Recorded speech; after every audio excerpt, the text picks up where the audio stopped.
travailles avec les âmes. Peux-tu nous dire ce que c'est qu'une âme pour toi?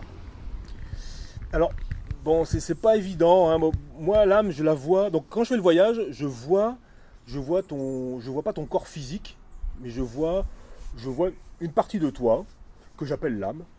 Et cette partie, des fois, elle a une apparence physique.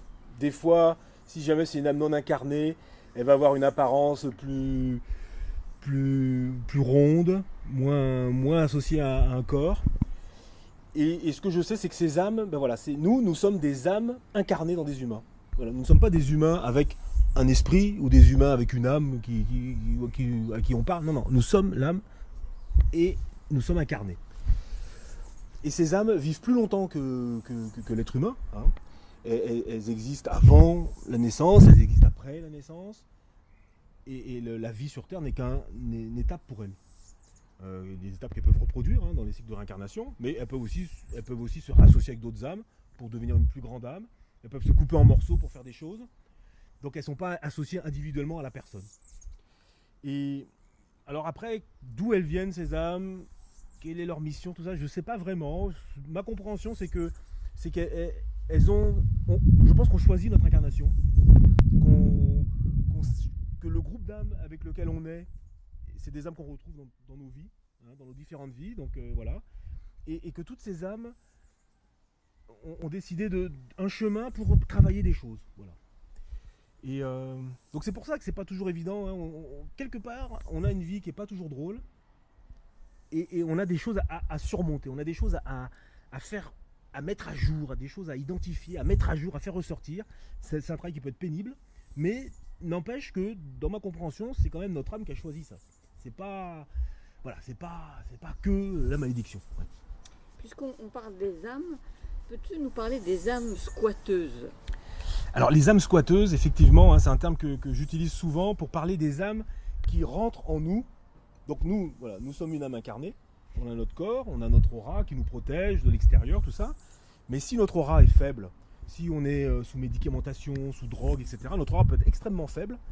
Et des âmes qui ne sont pas incarnées, qui sont là, dehors, elles peuvent rentrer. Des hommes ou des entités d'ailleurs, elles peuvent rentrer. Et des fois, elles peuvent rentrer simplement pour retrouver un corps, on va dire. Donc elles s'installent comme ça, elles se mettent sur ta hanche, et puis voilà, tu n'es même pas au courant qu'elles sont là, mais c'est une petite gêne, mais tu ne le sais pas vraiment. Et puis des fois, elles peuvent s'installer et prendre beaucoup de place, c'est-à-dire devenir, prendre le lead sur toi. C'est elles qui vont décider, elles vont changer ton alimentation, elles vont décider les fréquentations que tu vas avoir, elles vont changer ta façon de voir le monde. Donc là c'est vraiment une gêne forte, parce que c'est pour ça que j'utilise le mot squatteuse, quoi.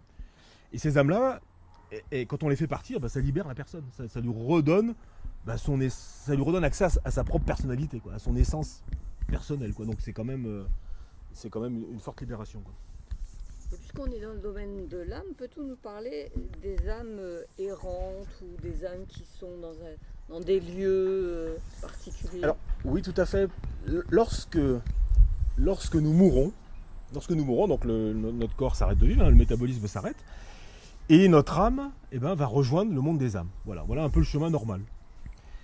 Mais voilà, ça c'est dans l'idéal. Mais quand la mort est violente, par exemple, un accident de la route ou voilà, un assassinat, un truc très violent, la personne n'a même pas le temps de savoir qu'elle est morte. Et si elle n'est pas prête spirituellement à la mort, elle ne sait même pas qu'elle est morte. Donc elle sort de son corps s'arrête de vivre, et elle se demande qu'est-ce qu'elle fait là. Elle dit mais pourquoi les gens ne parlent plus. Elle essaye de parler aux gens, mais voilà, elle sait pas elle reste coincée au bord de la route, là où a lieu l'accident. Voilà, ça peut être pareil dans une maison, dans un hôpital.